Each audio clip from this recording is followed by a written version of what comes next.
All right. 2026 is Adam Lang. Do you know that this is now our third season of the podcast? And of course, in January, this is episode 1. I know you were at the same event that I was at, but we were just at our customer advisory board meeting.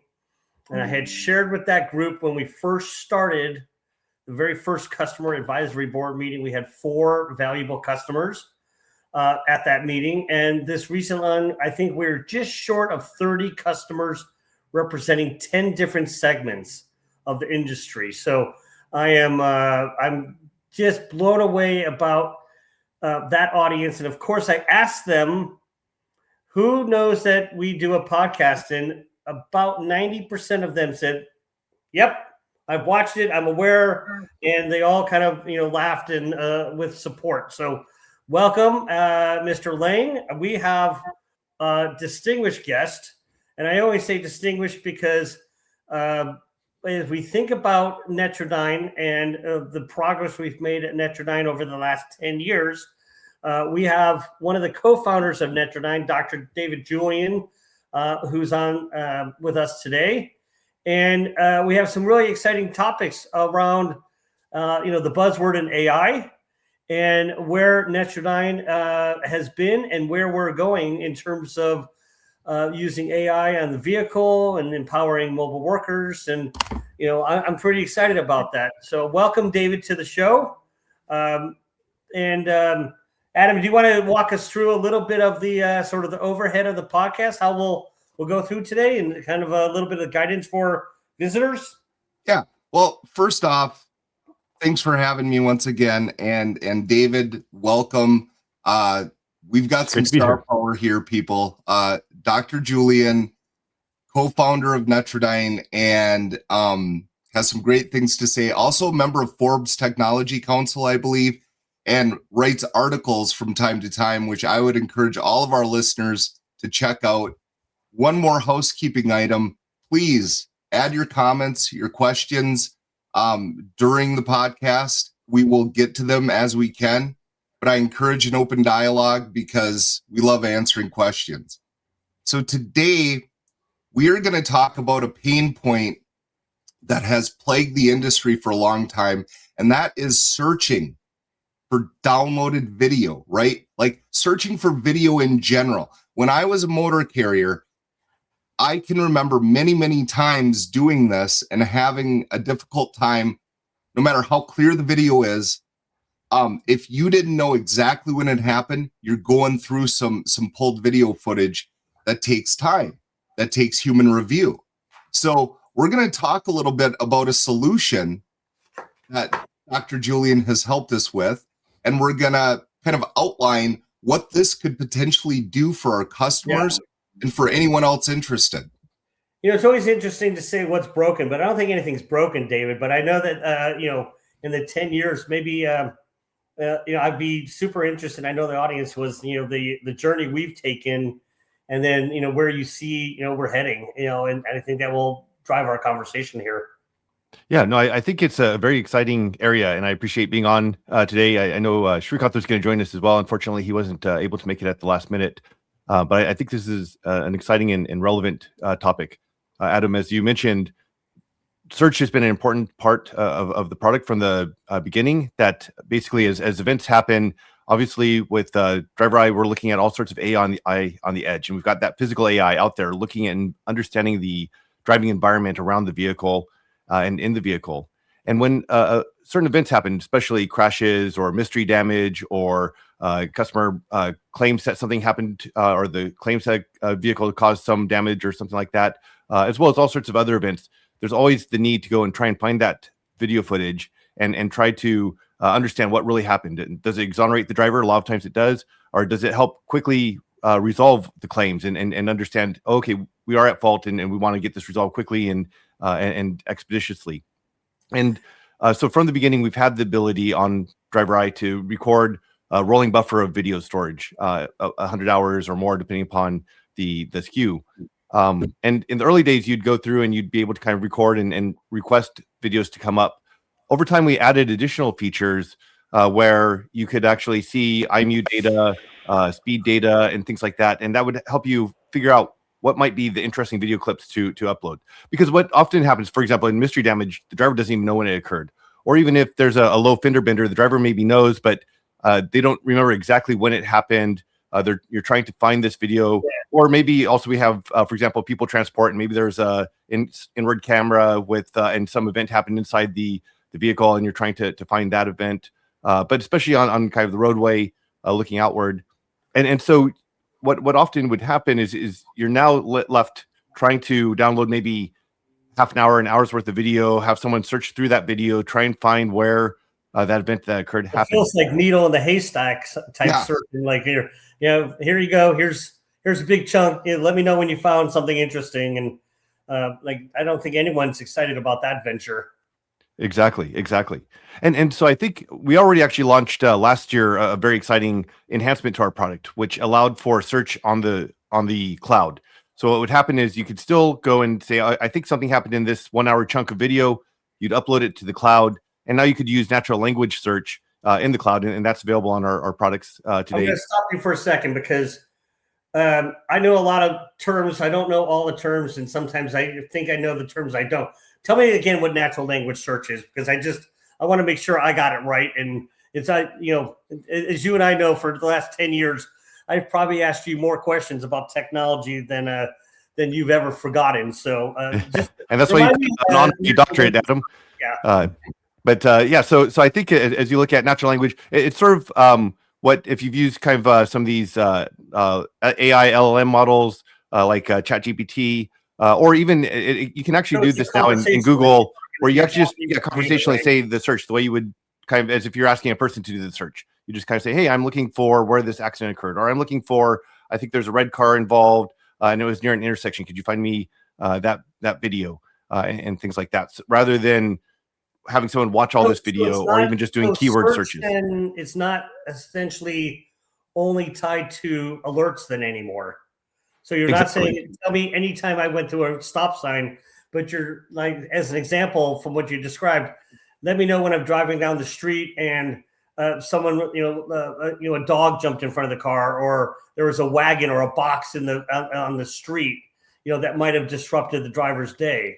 That's pretty powerful because, I know, Adam Lang, that a lot of the conversation and the trust and the engagement with drivers is always, a driver might say something and then it's this unbelievable metrics that happens. And, I think it just furthers that context of trust and engagement, which I think is great. Well, what's great about this, and I'm going to go back to what David said briefly, that we have a feature available where if you upload the video to the cloud, so you take a step and then you can use natural language to search for it, that's great. But wouldn't it be nice if we didn't have to take that upload step, and that's quicker video? Now, come back, speaking with drivers and knowing firsthand, getting that accident call or getting the call from the driver saying, somebody hit me in the truck stop, I don't know when. Or, a personal vehicle or one of our shop trucks, somebody hit this vehicle in a parking lot, I don't know when. Well, being able to not have to upload all those videos, then use search to find it versus just looking for it naturally, typing in and being able to use the words that are communicated to you in a natural language way, looking for a red car, looking for a white van. So David, what's the big leap then between 60 minutes of video up to the cloud to now what we're calling video live search? So there's no upload. What's the next lever, the next benefit then in terms of that search paradigm? With video live search. So with video live search, what we're now able to do, and this is on our D810 product, what you're able to do is you're able to type in that natural language search, but instead of searching the video that's already in the cloud, it's actually able to push that search out to one or more devices on the edge. And on the edge, it actually is understanding, as you already talked about. It's not just the alerts that we're already looking for, but it has a deep understanding of what's going on in those video, in all of that video. And it can search on the edge and find, here's a couple of videos that seem like they line up with your search, and then return those very, very quickly to say, hey, here's the videos that may be of interest to you. So in just a few seconds, you understand these are the possible videos. And then, and for some of the videos, you already have a frame to even look at. And then at that point, now you're just saying, I want to pull up this one video. So rather than kind of identifying an hour's worth of video, you kind of put in that video event access request, you go away. And you have to remember, a lot of these times, the clock is ticking along. People are trying to get answers. You're trying to respond to this event, what's going on. And so rather than sitting there and as you're under the gun, and you've got to wait for this video to upload and then wait and kind of try and parse through it, or use our new our new natural language search. Now you can actually just search all this video and prioritize, just upload those couple of clips that are the highest likelihood to have the event interest. So I think that's, I mean, I'm just thinking about how we opened and we talked about our audience at the CAB, the customer advisory board meeting. And I have 10 different operating segments there that ranged from school bus to Class A tractor trailer to delivering parcels to your front door.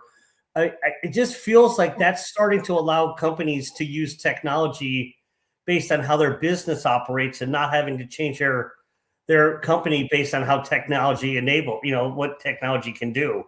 I just feel like that's just this massive opportunity in terms, not only safety though. I would think that you'd have a huge bump in terms of maintenance and fuel and operations, and all that. So, I think that's a great. How have you thought about that?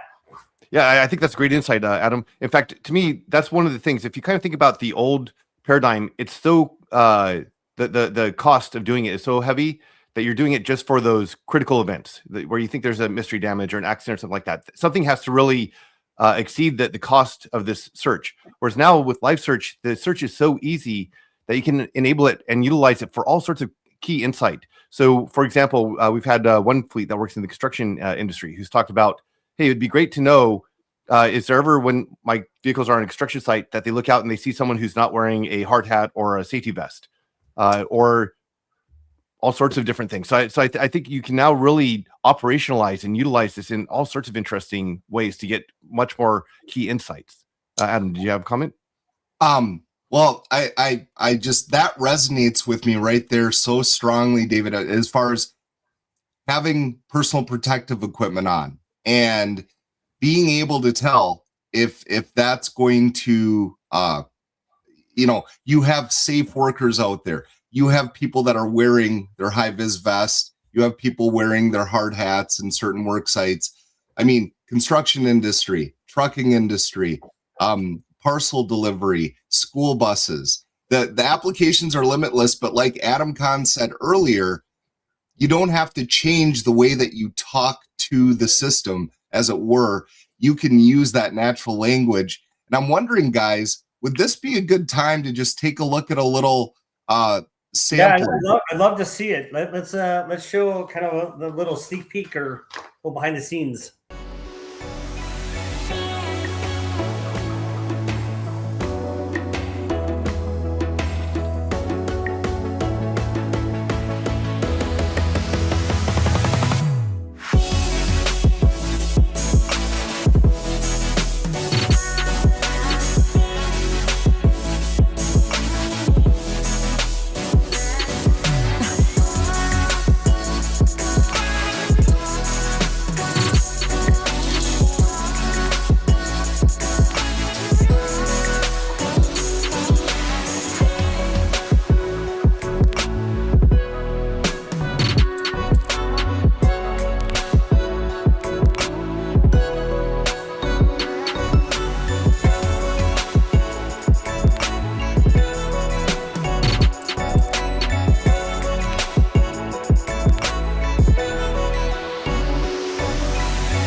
Let's kind of move forward a little bit in terms of like the business, I call it the business benefit, right?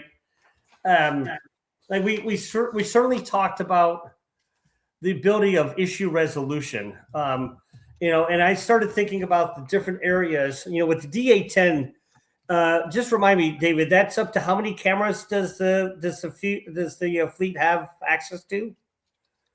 So the D810 is able to support up to 8 cameras with AI running on all of those cameras. Now, for the live search right now, what we've launched is on the road-facing camera that we're able to do live search on that road-facing camera, running again at the edge to really do a lot of deep understanding and interpretation of every minute, get a little vector that represents that and send that to the cloud. You know, it's interesting. I'll tell a story. So we had one of our customers, and I think this was just moments before we released, video live search, but it certainly reinforced the value prop. It was a school bus carrier, provider. This particular bus did not have students in it, thank God, but they were driving through a town, and a car had approached the school bus and essentially had a head-to-head collision with the school bus. Reviewing the video, you could clearly see that there was erratic driving by the car. Once the car hit the school bus, 3 people jumped out of the car and started running down the street. With most video systems, you have that framing window of what happened, right? Now, as you talked about extended search that we had, there's this ability to see moments before, moments after, minutes before, minutes after. Well, what's really impactful, and I think, if we had this tool deployed when this happened, moments later, another bus from the same fleet drove by. And they actually they had to upload that video from that other bus and then provide additional scene reconnaissance of what happened. I think the benefit that you described, and just correct me if I'm off a little bit, is that time, which is so critical in these scenarios of emergency services and capturing, everyone who needs to be kind of had a conversation around that event, it gets dramatically reduced with video live search, because now the fleet can say, show me white car, school bus, people running down sidewalk. Is that an accurate, use case or benefit that video live search steps into with those multiple fleets in the fleet? Exactly. No, I think that's a great example in the power of live search, that when you're putting that search out, you can actually select a subset of vehicles, or you can just say, I want to do this search across all the vehicles in my fleet.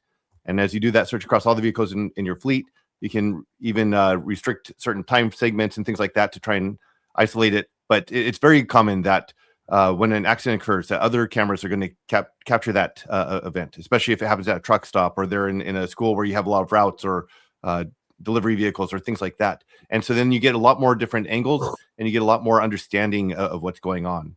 I think the piece that I want to sort of talk to, and David, I've become a technology junkie, right? So I'm gonna I always try to soften jargon to let people understand it. But one of the pieces that I really enjoy is my time where you've taught me about technology. Can you kind of give a deep dive into driver eye, how it's originated, the benefit of, I call it edge, and then, I call it the technology push outside to the, walk me through, from, I want to hear Dr. Julian on this one.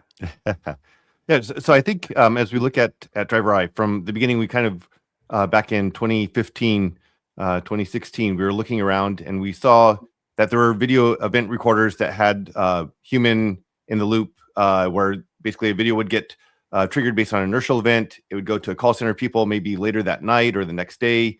People would review it. It would then be human annotated, sent to a safety manager a couple days later or a day later, and then they'd talk to the driver a few days later. And by that point, the driver's long since forgotten what they did. There's a certain amount of coaching effectiveness, and we could see that was actually having a good positive impact on driver performance. But we felt that we could really take this to a whole new level by just really leveraging the power of AI and edge computing. That rather than doing all this, what you really wanted to do is get all of this running on the device in real time. Like some of the things are with human labeling, you can get occasionally where maybe because there's an inertial event or a speeding event, you see someone going through a red light, but you're not actually looking for those red light violations. You're not looking for a lot of these different things. And you can also end up creating the wrong incentives. So for example, if you're coming up on a red light, if you're going to have to hard brake, you would get alert. If you don't, then you'd kind of be able to go cruise on through as long as you don't get into an accident. But that's not the safe behavior that you really want to encourage. And so with compute at the edge, we're able to train AI models and really create very sophisticated hand-tuned models that even understand all sorts of edge conditions. One of my this applies to many all of our alerts, but for example, stop signs. When you think of a stop sign, you think of just trying to detect, did the vehicle run past the stop sign? But there's a lot of corner cases. There's what we call the not for me stop signs, where the stop sign actually is facing the road, but it doesn't really apply to that driver. Or you're going through a traffic light and there's a stop sign if you make a right-hand turn.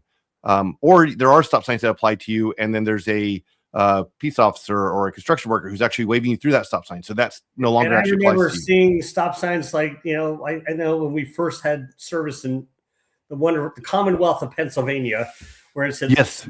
stop except after dawn, which, from an AI modeling perspective, like now that becomes even like these corner cases that you talked about. Exactly. Those are called subplates. Recognize that those exceptions and still build them into the model, right?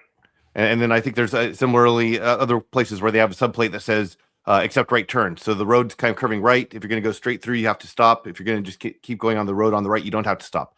And so kind of really creating this physical AI edge at the embedded intelligence at the edge, such that we're able to capture and understand what's going on, uploading just the right amount of data. So really kind of compressing that data, because video is very expensive to upload. And that's why you really need all of this running at the edge in real time. And I think that's where it's exciting with, for example, the D810, where we're now, so we've already have on all of our products where we're doing analytics on the road facing camera, on the inward facing camera, looking at a lot of different aspects. We've added, as you know, our driver monitoring system for enhanced drowsy detection. But now with the D810, we also have a lot more analytics running on more cameras, and we have a huge, interesting roadmap ahead. Yeah, it's interesting. I saw a stat the other day. So as you're talking about like DMS, which is the drowsy monitoring sensor, and all the different, I call it nuances that we communicate to the driver based on that edge reasoning. I see that you're speeding. I see that you're following too close. I see that you're distracted, drowsy, and so on. I saw a stat. I just saw the report yesterday that for fleets that are using in-cab notifications, which is essentially the work stream of edge, right? Yes. They have an 80% reduction in the alerts that immediately contribute to accidents. An 80% reduction. Yes. Which is that, that's a meaningful stat that says, if the model that you've been using has time or humans in the loop, which could include minutes or days or hours, now we're talking about seconds, and the corrective action, which is act now, talk later. Let's talk later when you're back home safe, but let's get you safe right now. So I thought that 80% was really, really interesting in terms of those factors of the result of edge that you talked about. Yeah, that 8% is huge. I did want to just comment very briefly on that. And I think that's because when you're actually getting that alert in real time, from a brain chemistry perspective, that dopamine is right there to really reinforce that action. And you're in the conscious moment of that action. So you understand all the subtle details, why you made that decision, how you should kind of reevaluate that decision in the future. If you find out about this coaching event days later, you're maybe like, I don't know if I even really actually read that stop sign, but if I did, okay, I'll try and watch for stop signs in the future. I remember when we were developing the different features, that a lot of times, even because we always eat our own dog food, try it out on our own vehicles. And so people would be surprised. Like, I didn't even realize I necessarily had this driving behavior, but I see it actually happening, and I'm getting that feedback. And so then that allowed them to make those adjustments and drive safer. I had a similar scenario. So I grew up in Michigan, in Detroit. I think they purposely teach us to be the worst drivers in the world. I so it sells more cars, I guess. Yeah. I was always trained to go as fast as I could to get as close to the bumper, swerve, cut off, repeat. When we first came out with the following distance in cab, that system, we had a relationship that first week. We got to know each other a lot. And then the second week I was, I have a system in my car, just like everyone, you do. And the second week, I noticed like a dramatic drop off. And of course, I think I found you in the office and I said, what did you change? I go, like, you must have done something, because it's not talking. Like, I miss my friend. Right. My coach. And what I found out was, the mind, like you said, the dopamine fix, there's cognitive repair. Like, my brain said, this is so annoying to you. You have to stop whatever you're doing to make, this coaching go away. Now, in this particular case, it was coaching for good. And I actually physically saw people were passing me now. And, I had good following distance, and it was a very organic, natural progression that didn't require a sit down, didn't require going to traffic school and all that. So, I think it's really interesting to bring that the dopamine fix around. And one thing I did want to comment on that, kind of from a underlying product perspective, tech perspective, that's really coming from that power of on-device deep AI capabilities with very high accuracies. So I think what people often see is when you create a new AI feature, it's very easy to get something that sort of works sometimes but doesn't work always. Whereas it's very hard to get a very high precision, high accuracy feature, and that's what is really required if you're going to make those in-cab alerts. If you're going to make an alert to the driver, you want to make sure that you're right most of the time when you're giving that feedback to the driver, or they'll get frustrated and not have trust in the system. And so that's coming about. You can't do that if you actually are trying to find the alert, ship it off somewhere, have some human look at that, try and ship some message back to the device. You need to have that real-time understanding so that you're getting that dopamine feedback as close to the actual event as possible. What's the big leap then from a technology standpoint? So moving from, I call it alert, to the entire physical AI, right?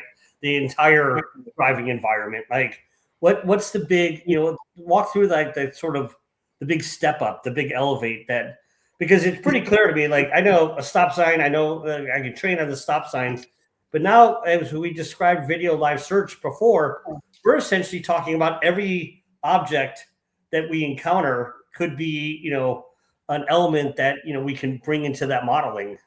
Exactly. No, I think really the physical AI is about kind of understanding and leveraging not just sort of textual information and things like that, but running that AI on the physical world around you, the physical world around the vehicle, and around and what all the cameras and sensors and system are picking up.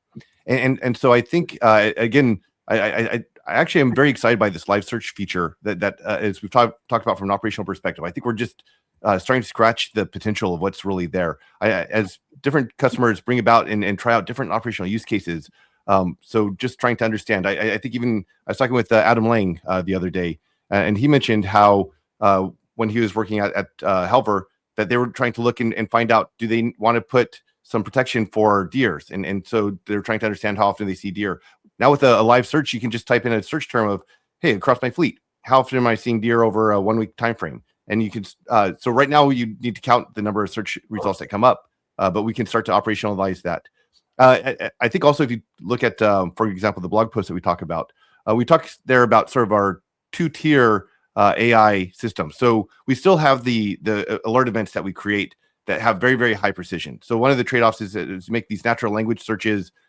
There's still very good precision, but it's not as high as these very hand-tuned aspects. But when you're talking about all of these different vertical, different fleet types, as you talked about, like school buses versus last mile delivery versus long haul trucking versus service industry, et cetera, trash pickup, construction, they all have different use cases and alerts and things that are of interest to them. And so with live search, you can now actually look for those with the natural language prompt. We don't have it deployed yet, but we're looking to kind of even be able to pin some of these searches. So it becomes sort of an operational use case that whenever this occurs, you can actually kind of find these events. Right. Yeah, I think that's a natural progression you have for a fleet that says, especially from Netradyne as a partner, that says, hey, I know that, the activity in the back of your trailer, you search for that a lot. So I think there's a natural propensity to, do more in that space. Which I think is really exciting. So we have about another minute or two. It's incredible where, we've moved in the last 10 years, and I am super excited about where we're moving the next 10 months because, I think I looked at our stats and I want to sort of get a perspective of like, it doesn't feel like everyone can do this. And I looked at our numbers. I think we're somewhere in the 1.4 trillion minutes of analyzed minutes of activity over the last 10 years. And that has to be that foundation of like really knowing of what's happening around and the reinforcement, the repetitiveness of that data. You want to just talk to that for a minute about how important that data set of where like if Adam Lang and I decided to build our own company, we couldn't do it. Okay, I think that data, that rich data, and it's not just driving data that the vehicles have driven those data. It's that we've had AI running on all of those data, looking at and analyzing every second of that data, and so forth. Because if you just start running without that insight, the data is just sort of being lost. But we've been looking at that, and I think it kind of goes to, even as we've released various features over time, that you find all these different edge cases, and you are able to look at that and leverage these 1.4 trillion minutes of data to continue to refine it and remove those edge cases and come to the core of the feature, such that you get that very high precision that we talked about, that allows you to do those in-cab alerts. And I think also that data allows us to look at and have our own custom models for kind of live search and really understand the road environment in a much more sophisticated and detailed and insightful manner. That's awesome. So David, thank you so much for being on. We're going to have you as a guest. I mean, I know that the audience is just hungry for not what it does, but how it works, why it works versus how it works. I'm excited about being able to just partner with customers and say, look, how your business works. We would just want to be an assist to you to let you do what you do better, faster, more efficient, in a cleaner way. Mr. Lang. Adam, I really appreciate you guys having me here. So it's been a fun half hour. So it's gone by fast. Yeah. It's been a great topic, great conversation. So David, now here's the treat you get from being on the podcast here. And this is sort of our end. Mr. Lang usually ends with one of the best dad jokes. So I'm going to hand the baton to you, Adam Lang, and then we will see everyone later. Well, thank you. And thanks again for joining us, everyone. And Dr. Julian, I feel like I didn't have as much to say with this one when you have two of the longest employees from Netradyne on the screen. So it was just a pleasure to listen to both of you about this. My head's swimming for use cases. So now I'm just going to kick it to something very simple, a dad joke. So how do trees access the internet? They log in. Very good. All right. With that, thank you, everyone, and we'll see you on the next episode.